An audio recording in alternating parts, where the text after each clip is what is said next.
Good morning. Now let's continue with our revision lecture on transformer to prepare you for the retest.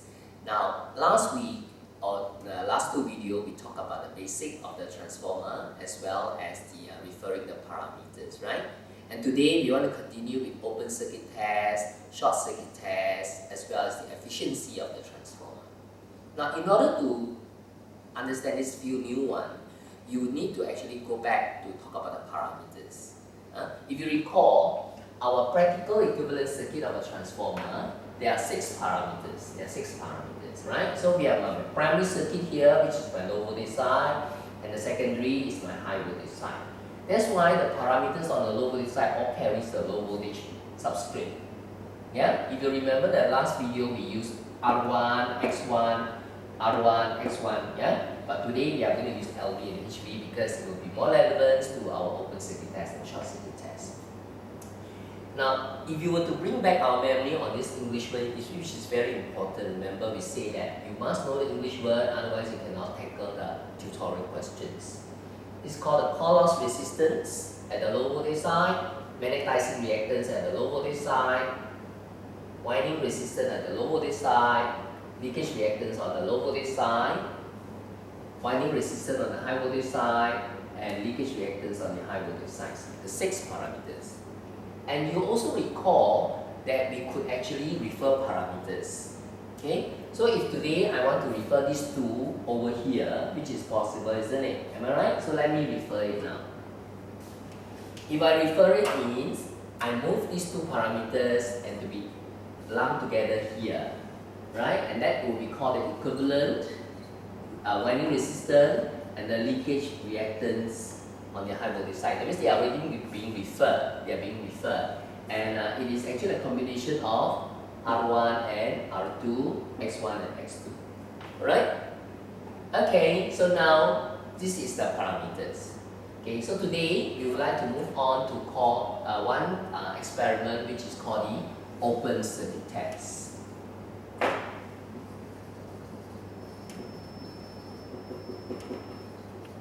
Now, open circuit test is an experiment.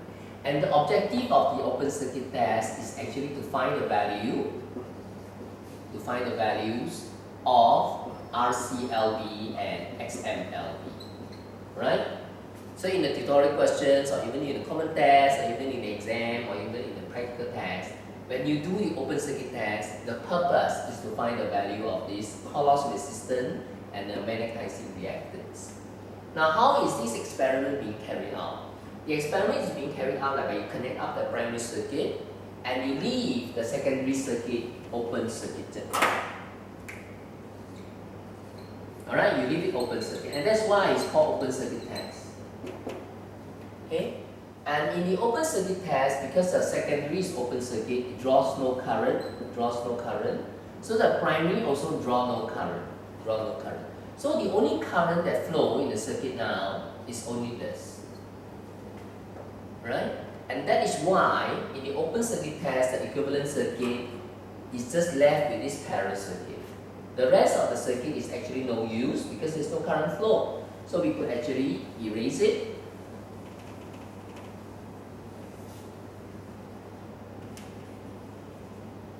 And that is called the equivalent circuit of the open circuit test. So when you are asked to draw an equivalent circuit of the open circuit, that is the diagram. Okay? And the voltage that we apply to the circuit, we call it the open circuit voltage. And the current that we measure in the current, we call it open circuit current. Now, open circuit voltage, being a parallel circuit, we like it to be a reference of 0 degree. And the current, therefore, is minus theta.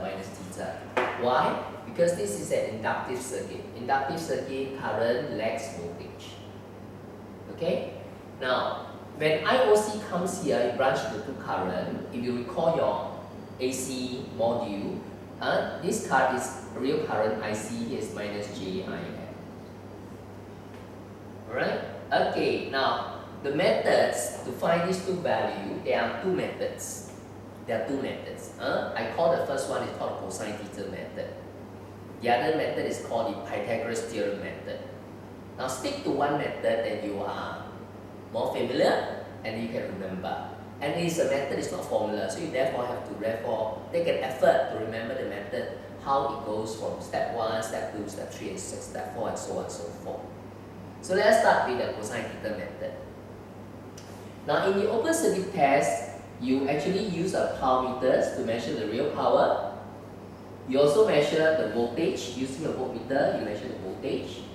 You use an ammeter to measure the current. So you have three readings. Now the cosine theta method starts with saying that real power, VOC, is equal to VI cosine theta. VI cosine theta. Remember ECAM? V equal to VI cosine theta, single phase. Yeah? Now which V, of course, is the VOC, which I, of course, is IOC. And these are the three readings you have measured using in the experiment. So cosine theta is an unknown. So cosine theta can be found using mathematics, and theta can also be found using mathematics, using a calculator technique. Now cosine inverse. After you have found theta, you substitute the theta into the current, that you measured. Make it into a polar number. So you have IOC minus theta. Right? So you have this value, you have this value. This is a polar number. Make it into rectangular number using a calculator, and that will come out to be IC minus JIM. Right? These two current will come out. The value will come out. Yeah? So with that, you have now got two current. And make use of these two current to find these two value. Now Ohm's law say this is VOC. Alright, let's say this is 20 volt. What's the voltage here? Also 20 volt. What's the voltage here? 20 volt. Why? Parallel circuit. Parallel circuit, the voltage is the same. So with that, we move on to say using Ohm's law to find RCLV equal to VOC divided by IC. And XMLV equal to VOC divided by IM. You just take out the value from here. The rectangular number. This is the IC, you put it here, IM, you take it here. You just want the magnitude. It means to say you don't bother about the negative sign and positive sign. And so with that, the answer is up. You have solved the problems of open circuit test. Got it? So now let us try with a numerical example. Okay, let me plug in some numbers. If I say that the power that I measured is 24 watt, and the voltage was 40 volts, and the current is 1.4 and 1.35 ampere, right? So I substitute the number into this equation. So I'll put in 24 watt equal to 40 multiply 1.35, right? So cosine theta, I can get it using my calculator. I can get the answer out. Theta, I also get my calculator, and I got the answer. So I substitute into IOC minus theta. My IOC is 1.35,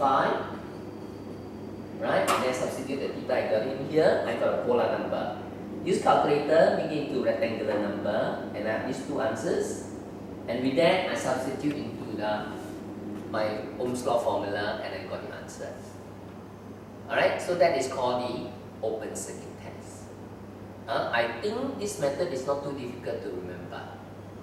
Okay, now the next method is called the Pythagoras theorem method. Okay, let's see what is this Pythagoras theorem method.